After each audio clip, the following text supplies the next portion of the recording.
ይለያያል ይሄ እንግዲህ አሁን ሚዲያ ምን ታይበት አይደለ ደቡብ ይፈርሳል እንወራራልና ደቡብ ፈርሶ ምን እንሆናለን አንደኛ እኛ ስልጣን ምን እንሆናለን በጣም ጥሩ እኔ የምለው ምንድነው የደቡብ ጥያቄ ምንድነው ቢፈርስስ ብለን ጥያቄው ደርሳውና ይፈርሳል እኮ ይሄ ምናልባት እርሶ የሚያውቁት አንድ ሚስጥር ይኖራል ምን ሚስጥር የለም ነው አዋሳ ተብሏል እኮ በቃ ይፈርሳል ምንድነው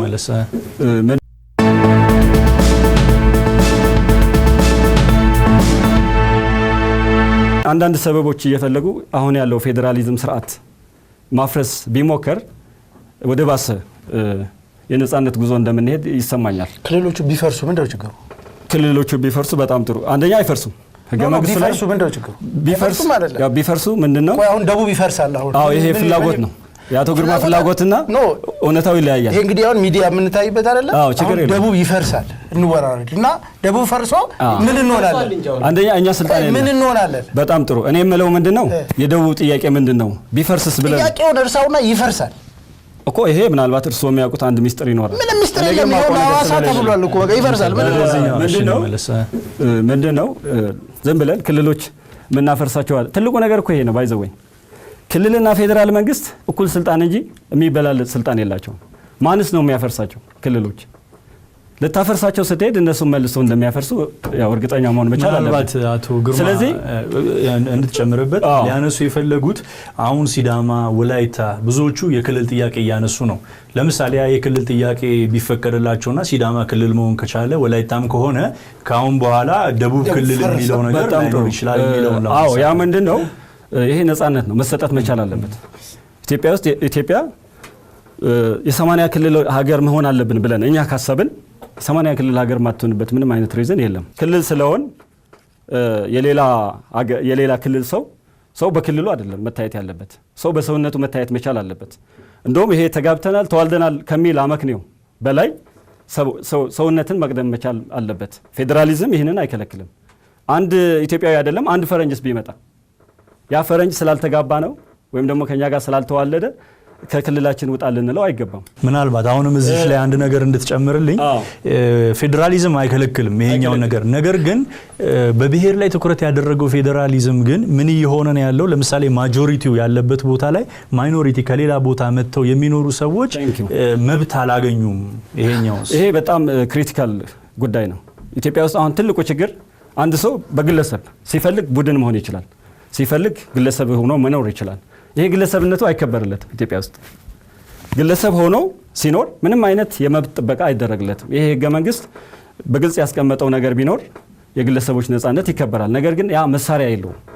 አንድ ክልል ውስጥ አንድ ሰው በብሔሩ ምክንያት ብቻ በደል ቢደርስበት ያንን ለበደሉ ፍትህ የሚያገኝበት ምንም አይነት መንገድ አልተበጀም ይሄ የሚወስደን ወደ ምንድነው ህገ መንግስቱ መሻሻል ይኖርበታል ወደሚለው ማለት ነው አመሰግናለሁ አንድ አጥር ባለመልኩ የሚመልሱልኝን አንድ ጥያቄ ለጠይቅና ወደ አቶ ግርማ መጣለሁ እንዳሉኝ ብዙዎቹ የዚህ አሁን ኢትኒክ ቤዝድ ፌደራሊዝም ላይ ያለው ነገር ያፈጻጸም ችግር ነው ያለው ነው ይያሉኝ ያሉት ይሄ እንደተጠበቀ ይሁንና ለምሳሌ ህዋትን የሚመስሉ ድርጅቶች ህዋትንም ጨምሮ የሚያነሷቸው አንድ ነገሮች አሉ ሀገሪቱ ኢትዮጵያ ስትመሰረት በኃይል ነው የተመሰረተችው የሚል ነገር አለ እንደው ባለም አቀፍ ደረጃ ግን ያለ ኃይል የተመሰረተ እንዴ ተፈቃቅዶ የተጋባ ሀገር አለ ወይ እስቲቺን አጭር ቦን ትክክል ነው ብዙ ጊዜ ሀገራት ያው የጦርነት ውጤት ናቸው አሜሪካን ብንወስድ የእርስ በርስ ጦርነት ነበረ እርስ በርስ ጦርነቱን ለማብረድ ኮንፌደሬሽን መሰረቱ ከዛ በኋላ ወደ ፌደሬሽን ነው የመጡት እኛ ሀገር ምንድነው በኢትዮጵያዊነት ረጅም ጊዜ ስለኖር የግድ ወደ ጦርነት የሚያስገደን ነገር የለም ምንድነው የሚያስፈልገን ዲሞክራሲ ያስፈልገናል ለዲሞክራሲ በጣም ባዕድ የመሆን አስተሳሰብ አለ እኛ ፖለቲከኞች አካባቢ ማለት ነው ፖለቲከኛው ሐሳብ ላይ ከማተኮር ይልቅ ሰዎችን አጋጭቶ የመኖር አዝማሚ አለ አሁን ትልቁ ችግር የፖለቲከኛ ነው ገዢ ቡድን ላይ ያለው ፖለቲከኛም ይሁን ተቃዋሚ ነኝ የሚለውም ተቀባይነት የሚያገኘው ብሔሮችን በማጥቃት ነው ክልሎችን በማጥቃት ነው አንድ ክልል ባጠቃ ቁጥር ብዙ ክብር የምታገኝ የሚመስለው ሰው አለ ማለት ምንድነው ብዙ ጊዜ ፖለቲከኞችን ብዙዎቹ ሲናገሩ ምንድነው ኢትዮጵያ በኃይል የተመሰረተች ሀገር ናት ይሉና ማለት ኢትዮጵያ ከዓለም የተለየች አንድ ሀገር ስለሚያስመስሏት ነው በዚህ ዘርፍና አመሰግናለሁ አቶ ግርማ ወደ እርሶ ልምጣ የተነሳው ላይ ሐሳብ መስጠት ይችላሉ ግን ምን እንዲያክሉልኝ እፈልጋለሁ ይሄ ብሔር ተኮር ፌደራሊዝም መሬት ላይ በወረደበት ጊዜ አንደኛ ነገር በሪፈረንደም ህዝቡ መምረጥ የሚችልበት እድል መፈጠር አልነበረም ወይ የሚለው ነገር ነው ሁለተኛ ሁለተኛ ነገር ደግሞ አንዳንድ ጽሁፎችን ሳነብ ምንድን ያገኘሁት ይሄ ብሔር ተኮር ፌዴራሊዝም በጣም አደገኛ የሚሆነው በሚካለልበት ጊዜ ታሪኮችን መሰረት ያላደረገ ሊሆን ይችላል የሚል ነገር አለ። ከዚህም የተነሳ ደግሞ አሁን በየጥጋጥጉ በየሁለት ክልል ድንበሮች ላይ የመጨረሻ ግጭቶች አሉና ከዚህ አንፃር እስቲ እንዴት ነው የሚያዩት? ከሱ ጋራ ቅድም ወንድም የክብሮም ያነሳውን ማሳብሮ ማየት ይቻላል። ህዝቡ ተወያይቶበት ነው ህገ መንግስቱ የጸደቀው የሚለው ፌዝ አለ። የተወሰኑት አልተወያዩበትም፣ አማራ አልተወከለም ምናምን የሚለውን እንዳለ ትተን ማንም አልተወያየበትም 500 ምናምን ሰዎች እንትኑ ኢህአዴግ የፈለፈላቸው የብሔር ድርጅቶች ተወካዮች ተብለው መጡ። በአብዛኞቹ እነዛ ሰዎች አሁንም ምክር ቤት አሉ። ህገ መንግስቱን ለማጽደቅ ተመርጠው የመጡ ሰዎች በኋላ የህዝብ ተወካዮች ምክር ቤት አባላት እየሆኑ መጡና አብዛኞቹ ምክር ቤት አሉ። አብዛኞቹ አሁንም ሹም ናቸው ከነተወልደ ምናምን ከተባረሩት ውጪ ማለት ነው። ህገ መንግስቱ ሲረቅ ህዝብ አልተወያየበትም። ቅድም ይልቃል ያለው ነገር አለ። የህወሓት ማኒፌስቶ በአማርኛ ተተርጉሞ ነው የመጣው። ከዛ አውሮፓ የምዕራብ እንትኖች እንዲቀበሉት በመግቢያው አካባቢ ላይ ያሉት የሰብአዊና ዲሞክራሲያዊ መብቶች የሚባሉ ገብተውበታል። እሱ ፓርት የህወሓት ማኒፌስቶ ውስጥ የለም። የህወሓት ማኒፌስቶ ውስጥ የሌለ ያለ እዚህኛ ውስጥ የሌለ ነገር የለም። የተጨመረ ነገር አለ ህገ መንግስቱ። የተጨመሩት ደግሞ ማኳኳያ ናቸው። እነዛ የተኳኳሉትን ነገር አክብሩልን እኮ ነው። አሁን ህገ መንግስት ይከበር ስንል የመገንጠል መብታችን ይከበር ምናምን ያለን አይደለም። እነዛ የተሰጡን መብቶች የመሰብሰብ የመናገር የምናምን መብታችን ይከበርልን ነው ያለ ነው። ስለዚህ እሱን አያከብሩልንም። ስለዚህ እሱን ካላከበሩልን ሊገዙን ያቋቋሙት ሰነድ ነው እየተባለ ያለው ይሄ ነው። ይሄንን ለማወቅ ሌላ ሪፈረንስ አያስፈልግም። ጓደኛችን አስራት አብርሃም የጻፈው የህገ መንግስት ፈረሰኞች የሚለው መጽሐፍ አለ። የህገ መንግስት ፈረሰኞች ይሄንን ህገ መንግስት እንዴት አድርገው ሲያደርጉት እንደነበረ ነው። የዛ ቡድን ሰብሳቢ የነበሩት ዶክተር ነጋሶ ጊዳዳ ይሄንን ክሊር ላይ ያስቀምጠዋል። 106 አንቀጽ ተሰጥቶት የህገ መንግስት ጉባኤው 106 አንቀጽ ይዞ ነው የወጣው። ያደረገው አንድ ነገር ብቻ ነው። ያስቸኳይ ጊዜ አዋጅ የሚለውን ቦታ ከአንቀጽ 93 ወደ አንቀጽ 94 ነው አቀያየረ። ስንት ቀን ተቀምጠው አበል እየበሉ ምን ሲያደርጉ ቆይተው ይችላ ካይረው ነው የወጡት። ይሄንን ህዝብ ተወያይቶበታል። ለዚህማ እንትንም ሄደዋል እኮ ውጭ ሀገርም ለስራ ልምድ ምናምን ሄደዋል። ግን አንድም ነገር ለምደው አልመጡም። የቤልጂየም ፌዴሬሽን እኮ በንጉስ ነው የሚመራው። ሄድ ኦፍ ስቴቱ የቤልጂየም ንጉስ ነው። በንጉስ መመራት ፌዴራል አስተዳደርን አይቃወምም። ስለዚህ ህገ መንግስቱ አሁን ጥሩ ነገር የሰማሁት ህገ መንግስቱ ሊሻሻሉ የሚችሉት ነገሮች አለ ብለን ከጀመርን በቃ ጥሩ ነገር ነው። እኔ ለምሳሌ አንድም ቀን ህገ መንግስቱ ይውደም ብዬ አላውቅም። ህገ መንግስቱ ይሻሻል እላለሁ። ከዛ በኋላ ህገ መንግስቷን አንዷን ነገር ስትነካት ሰነፍ የሰራው ዳንቴል ነው እንዴ ስትነካት በትል ነው የምትለው። ስለዚህ በመሻሻል እንስማማና እንጀምር። ከጀመርን በኋላ ሙሉ ለሙሉ ካለፈ እንገዛለን፣ ካላለፈ ይቀየራል። ስለዚህ እኔ በደንብ በትግል ነው ያመጣነው ለሚሉ ሰዎች ክብር ሲባል ማሻሻል በሚለው እስማማለሁ። ይሄ ይውደም ይቀደድ ምናምን የሚባለውን የሆነ ቃላት መጠቀም አልፈልግም። ይሻሻል በሚለው ከተስማማን እሱን ልናሻሽለው የምንችልበት እድሎች ይኖራሉ ብዬ ነው ማስበው።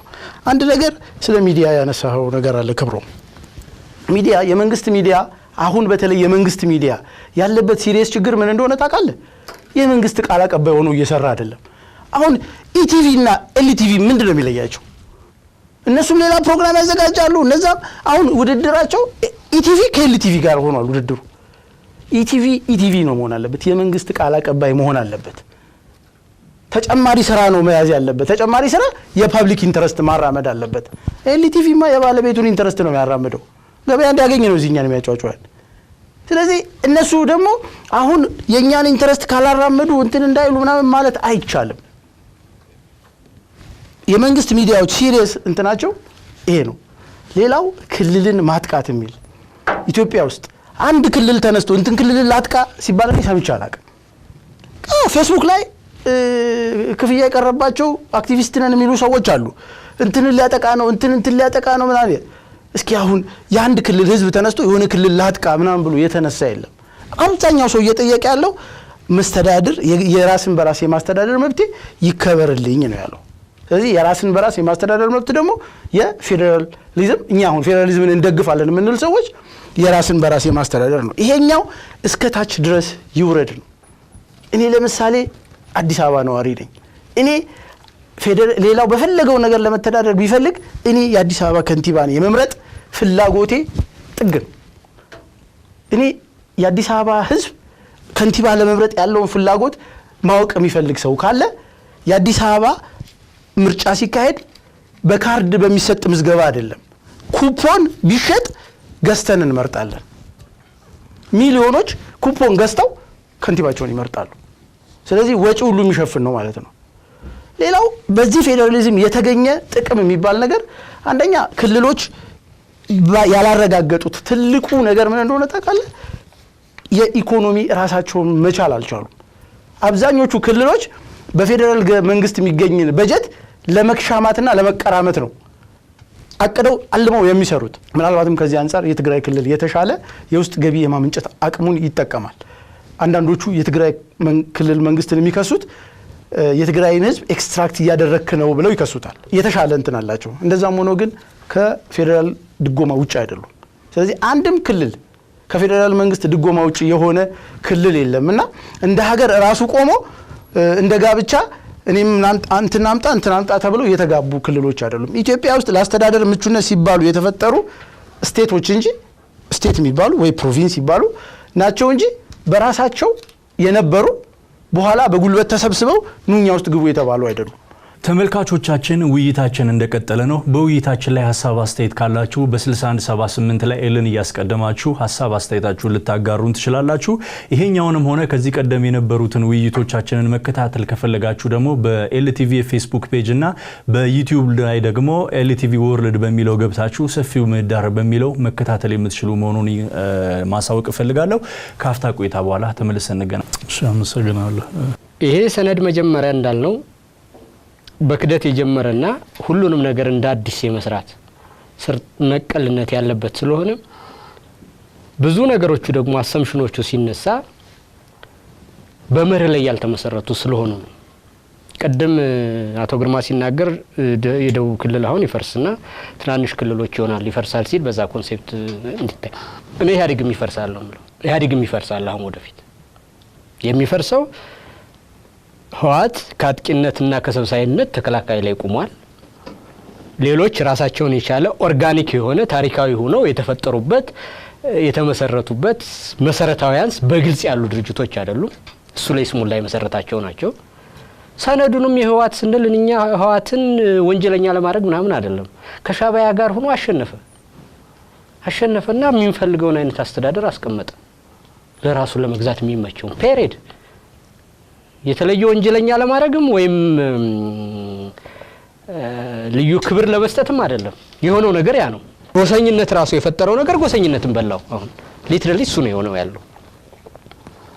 ይሄ ሲሆን ከዚህ ውጭ ሊሆን የሚችል ምናልባታውያንስ ምንድን ነበረ? አሁን ሌሎች የሚያነሱት አጼ ምኒልክ ቴዎድሮስ የጀመሩትን ነገር በኋላ በደንብ አድርገው አሳልጠው ባይዙት ኑሮ የሀገር ምን ይሆን ነበር? 80 ለዋላ ሀገር ይፈጠር ነበር ነው እንትሩ ክርክሩ። ከአውሮፓውያን ወርልድ ዲስክሪሚኔሽን ነፃ ሆነን የየራሳችንን ቋንቋ ባህል አበልጽገን መኖር እንችል ነበር እዛ ጊዜ በታምር እዚያ ሀገር። ሲዳማ ለብቻው አንድ ቋንቋ ኑሮት፣ ጉራጌ ለብቻው አንድ ቋንቋ ኑሮት፣ ትግሬ ለብቻው፣ አማራ ተብሎ ያ ነፃነት ይኖር ነበር እሳቸው ባያረጉ? እንደዛ አይነት ምናልባት አያንስ አለ በማህበረሰብ እድገት ደረጃ ውስጥ አንዱ ባህል ባንዱ ላይ ተጽዕኖ ሳያደርግ የጋራ ግንኙነት ሳይፈጠር የጋራ መስተጋብር ሳይኖር እንደተፈጠረ እንደዚህ አይነት ማቅኔ በመጽሐፍ ቅዱስ ነው። ብርሃን ይሁን አለ፣ ብርሃን ሆነ። ሰው እንፍጠር አለ፣ ፈጠረ በአምላካችን በአምሳላችን። እንደዚህ ያለው ነገር በኦሪት ህግ ነው እንጂ ያለው በሰው ልጅ የማህበረሰብ እድገት ደረጃ ታሪክ ውስጥ ምን ሊፈጠር ይችል ነበር ብለህ ብትጠይቃቸው ከምኒልክ ብታመልጥ ከአውሮፓ ታመልጥ ነበር ወይ ቀኝ ግዛት ብትለው ያ እንትን ነው ስለሚያበላሽበት የያዘው ናሬቲቭ ማንሳት አይፈልግም። ወይም ኢትዮጵያ በዛን ጊዜ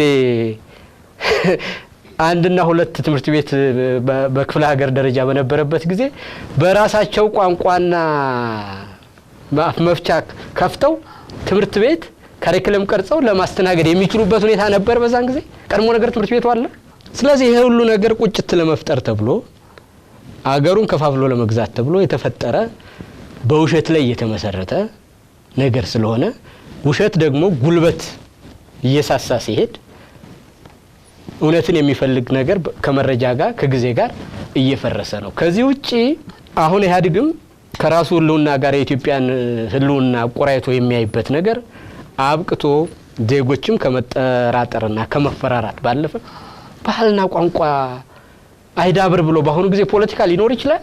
አንዱ ያንዱን ብሔረሰብ ሊጨቁን ብሎ የሚነሳበት ጊዜ ነው። ለክርክር የሚበቃ ነው አሁን ወይም ይሄን ያደርጋል ተብሎ የእውነት ካልሆነ በስተቀር አሁን ቋንቋችንን ሊጨቁኑ ነው፣ አንድ ሃይማኖት፣ አንድ ቋንቋ፣ አንድ ምናምን የሚሉት አሁን ሊሆን ይችላል።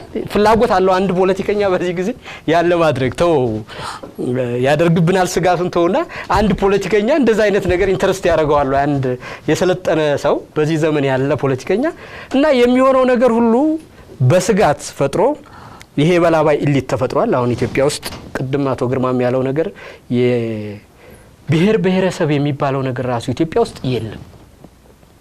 የስታሊን ብሔር ብሔረሰብ የለም።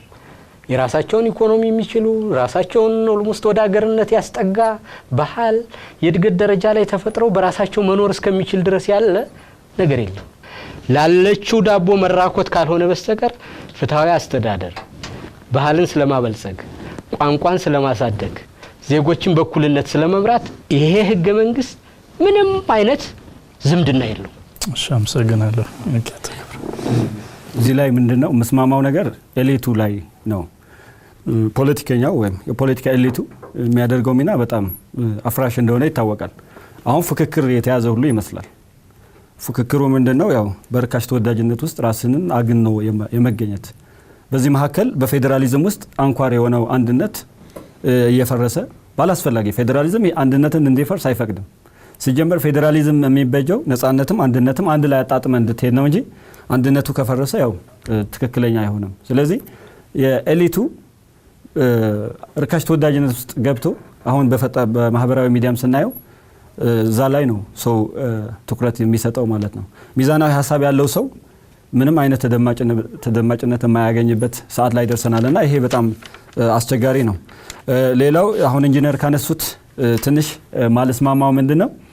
እኛ ሀገር አንዱ ትልቁ ከአይዲዮሎጂም በተጨማሪ ከፌዴራሊዝምም በተጨማሪ ትልቁ ችግራችን ያው ታሪክ ላይ ልዩነት አለን።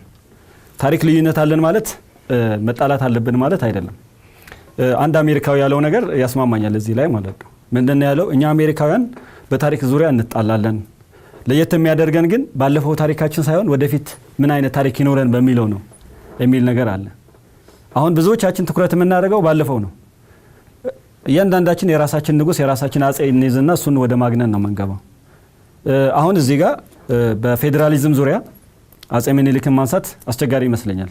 ምክንያቱም ይሄ ልዩነት ነው እንግዲህ ልዩነት ይፈቀዳልና አጼ ምኒልክ የተከተሉት መንገድ ያው አጼ ምኒልክ ብዙ አድናቂዎች አሏቸው፣ አጼ ዮሐንስ ብዙ አድናቂዎች አሏቸው። ይሄ ሀገራችን ጸጋ ነው። አጼ ምኒልክ የራሳቸው የሆነ ትሩፋት ይኖራቸዋል። አጼ ዮሐንስም አባጅፋርም ካወጦናም ይኖራቸዋል። ነገር ግን ከፌዴራሊዝም አንፃር አጼ ምኒልክን ስናያቸው ያው የአህዳዊ አስተሳሰብ ላይ በጣም የሰሩ መሪ ናቸው ብዬ ነው የማስበው። ምክንያቱም እሳቸው የሚከተሉት የአሲሚሌሽን ፖሊሲ ጉልበትን እና ሁለት አይነት ፖሊሲ ነው የነበራቸው። ፒስፉል ሰብሚሽን እና ፎርስፉል ሰብጁጌሽን የሚባለው ነው። አሁን ምናልባት ይሄ ዶክተር አብይንም እየተከተሉት ይመስለኛል። ፒስፉል ሰብሚሽን የሚባለው ምንድነው? እሺ ያለውን ያው በሰላም ትቀበለዋለህ፣ እምቢ ያለውን ደግሞ ያው በዱላ አሳደህ ወደ ማዕከላዊ መንግስት ታስገባዋለህ ማለት ነው። ያንን ነው አሁን እየተከተልን ያለ ነው። በጣም አደገኛ አካሄድ ማለት ነው። ይሄ ደግሞ እኔ በዛ ላይ እኮ ልዩነት የለኝም። አጼ ምኒልክ ያንን በማድረጋቸው ምንም ልዩነት የለኝም። ግን በዛን ዘመን አጼ ምኒልክ ያን ባያረጉ ኑሮ ዘ ፕሮባብል ሲናሪዮ ነው ምን ይሆን ነበር? ታንክ ዩ ፌዴራሊዝም ነበር ወይ? እሱ ብሔረሰብ ራሳቸው ሀገር ይኖሩ ነበር። በነገራችን ላይ አጼ ምኒልክን በፌዴራሊዝም መክሰስ አይቻልም። አጼ ምኒልክን እንደ የፌዴራሊዝም ሞዴል አድርገን ማሰብ አንችልም። ኢቭን ኢትዮጵያ ውስጥ የተደረጉ ትግሎች ስናያቸው የአጼ ምኒልክን አስተሳሰብ በመቃወም ነው። ለምሳሌ የህወሓት የኦነግ ስናያቸው ግልጽ በግልጽ ያው አጼ ምኒልክን ተቃውመዋል። አጼ ምኒልክ የተቃወሙበት ምክንያት ምንድነው? ያው አንድ ቋንቋ፣ አንድ ሃይማኖት፣ አንድ ብሔር ወደሚለው አስተሳሰብ ያደላ የፖለቲካ እንቅስቃሴ ያደርጉ ስለነበረ ነው። ይሄ ደግሞ የሌሎችን ነጻነት እየተጋፋ ስለሄደ የግድ በዚህ ያው መዝመት ነበራቸው።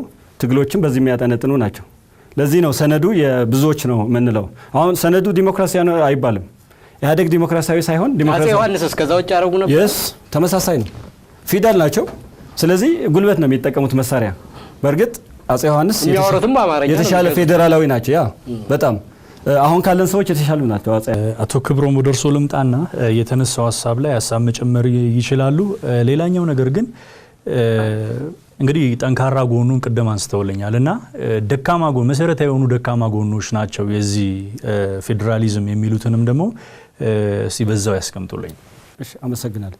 አሁን ምንድነው ያው የሚነሱ ነገሮች በጣም ብዙ ስለሆኑ ዋና ዋናዎቹ ላይ እንትን መናገር እፈልጋለሁ።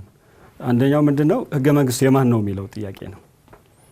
ህገ መንግስቱ የህወሓት ማኒፌስቶ ነው ብሎ ማለቱ በጣም አስቸጋሪ ነው። ምክንያቱም ህገ መንግስቱ ቢያንስ ከህወሓት እኩል ለአቶ ክብሮም አንድ ጥያቄ በህወሓት ህገ መንግስት ማነው በህወሓት ፕሮግራም በአሁኑ ህገ መንግስት ውስጥ የሌለ የህወሓት የተለየ ነገር ካለ ነው ልዩ ነው ለማለት ማለት ነው። በጣም ጥሩ።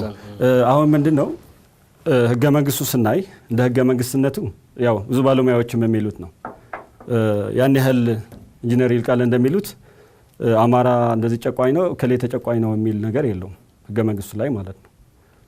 የተዛባ ግንኙነታችንን ማረም የሚለው የተዛባ ግንኙነታችንን በማረም የወደፊቱ ጣፈንታችን የሚወሰነው የተዛባውን የቀደመ ግንኙነት በማረም ይላል። በጣም ጥሩ። ይሄ ተገቢ አንቀጽ ነው ብዬ ነው የማስበው። ምክንያቱም የተዛባ ግንኙነት እንዳለን የታወቀ ነው። ይሄ የተዛባ ግንኙነታችን እስካሁንም አለመፈታቱ ነው እኔ የምረዳው። የተዛባ ግንኙነት ነበረን ማለት ግን አማራ ጨቋኝ ነበር ማለት አይደለም ትርጉሙ ላይ ማለት ነው። ህገ መንግስቱና ማኒፌስቶ እኩል ማድረግ ደግሞ ተገቢ አይደለም። ምክንያቱም ማኒፌስቶ በራሱ ጊዜ ለራሱ ዓላማ የወጣ ማኒፌስቶ ነው፣ እሱ ላይ መነጋገር ይቻላል። ህገ መንግስቱ ግን የተለያዩ የፖለቲካ ኃይሎች የተሳተፉበት እንደመሆኑ ምንም ጥያቄ የለውም። ቃለ ጉባኤውንም መፈተሽ ይቻላል አለ። ስለዚህ የተለያዩ የፖለቲካ ኃይሎች ተሳትፈዋል። ምናልባት ሊባል የሚችለው ምንድነው ያልተሳተፉ አካላት አሉ ቢባል ያው ሊያስማማ ይችላል እንጂ ሰነዱ የህወሓት ነው ስንል ያው ምናልባት ህወሓትን በጣም ከሁሉም ነገር የማገናኘት ይመስለኛል። ሌላው ምንድነው አሁን እየተነሱ ያሉ ግጭቶች የምን ውጤት ናቸው ብለን ማሰብ ያስፈልጋል። አንደኛ ፌዴራሊዝም በራሱ ግጭትን ይፈጥራል በራሱ ማለት ነው። የትኛውም ሀገር አንደኛ የኛ ታሪክ ከየት ወዴት ነው ሄድ ነው። በጣም ሁሉንም ጨፍልቆ ከሚገዛ አህዳዊ መንግስት ወደ ፌዴራላዊ መንግስት ስትሸጋገር ግጭት መኖሩ አይቀሬ ነው። ሁለተኛ ደግሞ ፌዴራሊዝሙ በአግባቡ ባለመተግበሩ በየአካባቢ ያሉ አስተዳደር እርከኖች ተገቢው ክብር ባለማግኘታቸው ክልሎች ስንፈልግ አፍርሰን የምንገነባቸው አይነት ቤቶች ተደርጎ በመታሰባቸው አሁን ያለው ግጭት ሊነሳ እንደቻለ ነው እኔ የሚገባኝ። ሌላው ምንድነው ፌዴራሊዝም ነፍስ ዘርቶ እንዲንቀሳቀስ ከተፈለገ ዲሞክራሲ ያስፈልጋል። ለምሳሌ ዲሞክራሲን እንዲያድግ በጣም ትልቅ ሚና ያላቸው ሚዲያዎች ምንድነው እየሰሩ ያሉት በአሁኑ ጊዜ ብለን ስናስብ ምናልባት በዚህ መካከል ኤልቲቪን ማመስገን ሊኖርብኝ ያስፈልጋል። ምክንያቱም አሁን ግጭቶች እንዲባባሱ ሚዲያዎች ትልቅ አስተዋጽኦ እያደረጉ ነው። መጀመሪያ ሚዲያዎች የማን ናቸው የሚለው ማንሳት ያስፈልጋል። እንኳን ዲሞክራሲ ማሳደግ ይቅርና ምንድነው ባህሪያቸው፣ በማን ነው የተዋቀሩት፣ ለምንድን ነው የተዋቀሩት ብለን ስናስብ የአንድ ፖለቲካ ኃይል መገልገያ ናቸው። ምናልባት ይሄ ኢህአዴግም ያልቀየረው አስተሳሰብ ነው። ስለዚህ ሚዲያዎች የሀገሪቱ ችግር የዲሞክራሲ ችግር እንደመፍታት የአንዱን ሞት እየዘገቡ የሌላውን ሞት እየተው ለነፍስ የተለያየ ትርጉም የሚሰጡ ናቸው። እንደውም በህግ ቢኖር ኖሮ ትክክለኛ ህግ ቢኖር ኖሮ በዘር ማጥፋት ሁሉ የሚጠየቁ ሚዲያዎች እንዳሉን ይታወቃል። ሚዲያዎች በመሰረታዊነት የመንግስት ቃል አቀባይ መሆን አይጠበቅባቸውም ነበር። የሚዲያ አንድ ዓላማ ምንድነው? አራተኛ መንግስት ሆኖ መንግስትን መቆጣጠር ነው። የህዝብን ድምፅ ማሰማት ነበር የሚጠበቅባቸው ማለት ነው። ስለዚህ የፌዴራሊዝም ችግር ሳይሆን ይሄ ፌዴራሊዝሙ በአግባቡ ትርጉሙ አግኝቶ ወደ መሬት አለመምጣቱን የሚያሳየን ነገር ነው። ሌላው ምንድነው? ይሄ ፌዴራሊዝም ውስጥ ሁለት አይነት የስልጣን ክፍፍል ነው የሚኖረው። ቨርቲካል ይኖራል፣ ሆሪዞንታል ይኖራል ማለት ነው። ቨርቲካል ስንል ምን ማለት ነው? ለምሳሌ ክልሎች የራሳቸው የፖሊሲ ነጻነት የላቸውም። ይሄ የሚኖራቸው ለምንድን ነው? መገንጠል ስላለባቸው ወይ ወደ ኤክስትሪም መውሰድ የለብንም። ነጻነት የሚያስፈልጋቸው ለምሳሌ ቦረና ያለ አስተዳዳሪና መተማ ያለ አስተዳዳሪ ወይም ዛላምበሳ ያለ አስተዳዳሪ የሚከተሉት የፖሊሲ አቅጣጫ አንድ ሊሆን ግድ አይልም። እርሻ ላይ የተሰማሩ እንኳን ቢሆኑ አካባቢው የተለያየ በመሆኑ ጸጋዎች የተለያዩ በመሆናቸው የራሳቸው ፖሊሲ ቀርጾ መሄድ መቻል አለባቸው። ነጻነቱ መታየት ያለበት ከክልል አንግል አይደለም። ይሄ ሎካል ጋቨርንመንት የሚባለው ቀበሌ ራሱ እኮ በጣም ነጻ አስተዳደር እኮ ነው። የራሱ ምክር ቤት አለው። የራሱ አንዳንድ ነገሮችን ማድረግ ይችላል። ስለዚህ ይሄው ነጻነት ስላልተሰጠ የሚፈለገው የፌዴራሊዝም ስርዓት እውን ሊሆን አልቻለም። እኔ እንደሚመስለኝ